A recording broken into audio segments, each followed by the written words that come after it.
A agenda mais esvaziada no exterior nesta semana deixou os investidores de olho mesmo na decisão do Comitê de Política Monetária na quarta-feira, dia 8 de maio, quando o Banco Central decidiu reduzir a taxa Selic em 0,25 pontos percentuais para 10,5%. Com a decisão do Copom dividida em 5 votos por 0,25 e 4 votos por 0,50 pontos percentuais, o debate sobre a sucessão de Roberto Campos Neto da presidência do BC no fim do ano se antecipa. Muitos já acreditam que esta seria uma sinalização de uma política monetária mais flexível para 2025. Acho que essa é uma grande preocupação, né, do mercado. A gente está bem atento em relação a essa nova direção que a gente vai ter a partir do ano que vem.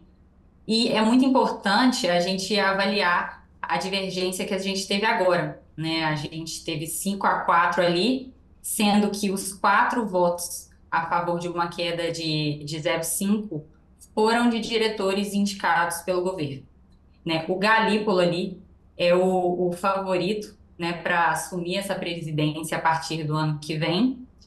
E por ser uma indicação do governo, né, a gente tem essa incerteza em relação aos rumos, né, que a política monetária vai tomar a partir do ano que vem. Mas, de fato, a gente tem insegurança de que essa política fique, sim, mais flexível e que a gente tenha uma queda mais acentuada daqui para frente. No campo dos ativos de risco, a saída de fluxo estrangeiro ainda é um problema por aqui, mas que deve ser resolvido assim que os juros nos Estados Unidos caírem. O Brasil sai na frente dos emergentes, de acordo com Juliano Bernardon, da Safira Investimentos. Além dessa questão da taxa dos Estados Unidos, desse tesouro americano, né, que é o investimento mais seguro do mundo, a gente também tem a Bolsa Americana, que ela vem sendo muito atrativa. Então, a gente tem ali principalmente concentrado nos setores de tecnologia, utilities também, né, que é um setor ali que está vindo bastante forte esse ano. Isso tira um pouco de apetite aqui para a gente.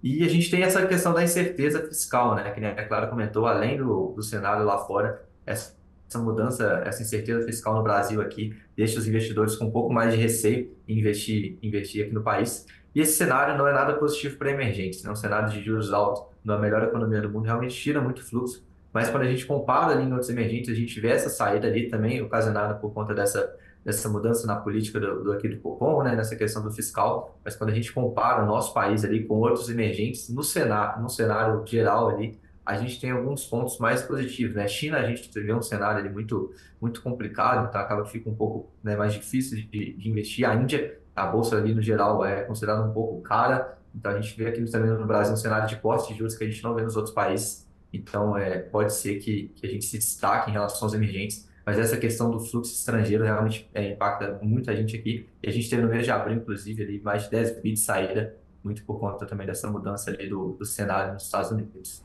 A preocupação com o cenário macro, com o estresse dos juros em abril, também fez com que os fundos imobiliários passassem por maior volatilidade.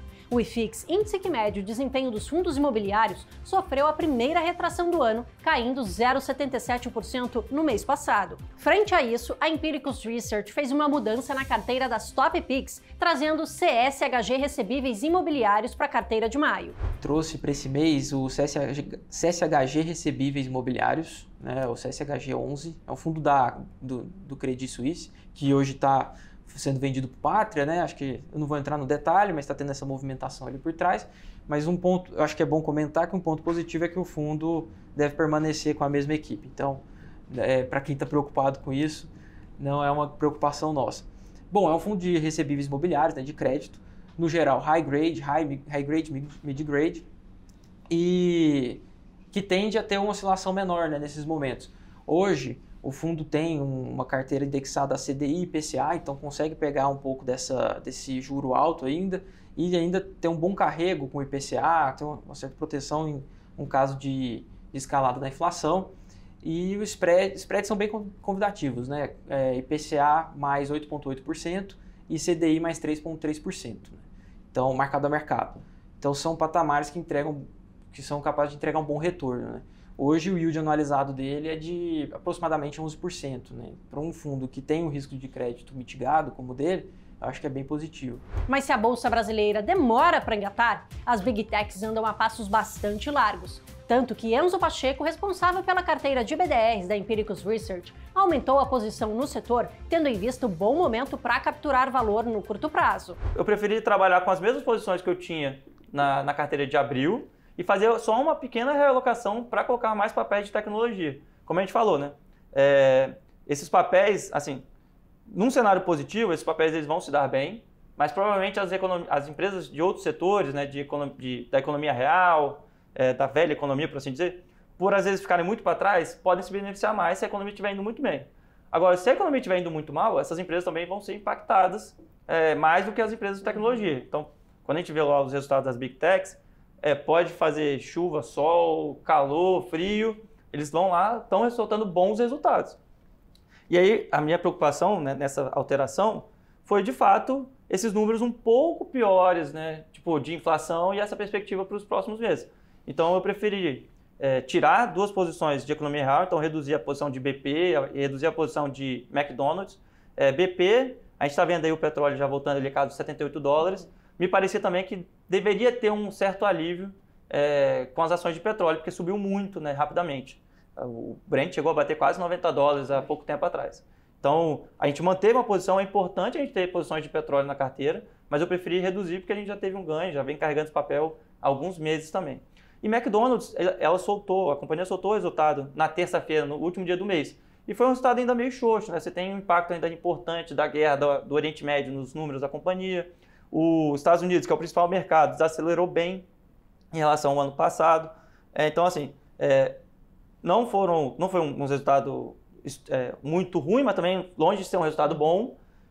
E eu preferi reduzir a posição, mas também com essa cabeça. Se a economia estiver numa situação ruim, eu ainda acho que as pessoas devem recorrer aos produtos mais acessíveis. É até um ponto que o CEO comentou na teleconferência. A gente tem que melhorar essa nossa questão do preço, que já tem impactado os consumidores.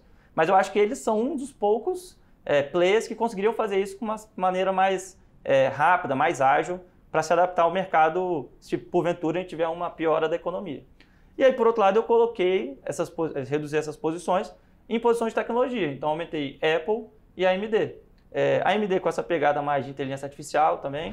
Marcando os últimos dias de balanços corporativos do primeiro trimestre aqui no Brasil, quem surpreendeu foi Magazine Luiza, que reverteu prejuízo de quase 400 milhões no ano passado em um lucro de 30 milhões nos primeiros 3 meses deste ano. Não é um evento que a gente vê como um evento ameaçador para a situação da companhia, para o market share, a confiança da companhia. Então a gente vê esse evento como um evento que não deve ter uma mudança muito relevante, né, no status da Casas Bahia como competidora ali no ambiente. A gente tem um questionamento, mas a gente tem um questionamento de solidez aí financeira da Casas Bahia já tem muito tempo. Eles, no final do ano passado, foram fazer uma emissão, queriam captar 1 bi, captaram 400 milhões. Então, assim, é uma companhia que está com uma situação financeira mais delicada ali entre os principais competidores do varejo discricionário, que é um negócio muito competitivo, é um negócio de margem baixa, é um negócio que realmente tem uma volatilidade muito alta dentro do negócio, né? Mas vemos isso como uma consideração importante, sim, mas não vemos como um ameaçador e a gente acredita que a Casas Bahia vai manter a sua posição de competição, especialmente agora que a gente está observando números em tendência de melhora aí no varejo como um todo, né? Ainda assim, os investidores seguem mais otimistas para maio do que foram em abril. A percepção de que ainda há espaço para a queda dos juros lá nos Estados Unidos e os bons resultados das Big Techs aliviaram um pouco das pressões sobre os mercados. Que, na verdade, os investidores eles estão retomando um pouco aquela percepção de que existe sim um espaço para a queda de juros, aquela percepção que a gente viveu ali em março, né? O que acontece? O mês de abril foi marcado, primeiro, por indicadores muito ruins de inflação, né? E também pela aceleração da economia americana, né? A gente teve indicadores da indústria se mostrando muito poderosos, o emprego, de certa forma, ali em março, ainda bem forte, crescimento de renda, e tudo isso começou a vir para conta, vamos dizer, da possibilidade do Fed abandonar totalmente os cortes de juro e, além disso, um passo além, que era a possibilidade do Fed aumentar juros esse ano. Então, eu acho que os mercados eles levaram esse estresse aí meio que ao extremo. Todo mundo estava preocupado com a fala do Powell, com que o Powell pudesse, de repente, sinalizar mesmo que a política monetária pudesse ser ainda mais restritiva. Mas as palavras dele de certa forma, seguraram os juros e ele abriu um outro flanco, né, no final, que é a volta do quantitative easing. Ou, vamos dizer, um quantitative tightening, que é aquele aperto do balanço, né, vamos dizer, mais frouxo. E aí isso, de certa forma, fez com que o mercado ficasse um pouco mais entusiasmado. Do lado da economia, o que a gente viu foram balanços muito fortes na economia americana, né? A gente teve uma saraivada de resultados positivos, as big techs, todas elas soltaram números melhores do que o esperado. Algumas delas reagiram bem, outras reagiram mal, mas enfim, a gente viu de certa forma uma continuidade daquele movimento que a gente percebeu no quarto trimestre do ano passado, ou seja, a economia ainda está num passo relativamente forte e, de certa forma, empurrando a recessão mais para frente, gerando mais confiança para o investidor. Estes foram os destaques do Giro do Mercado nesta semana. Vejo você na semana que vem.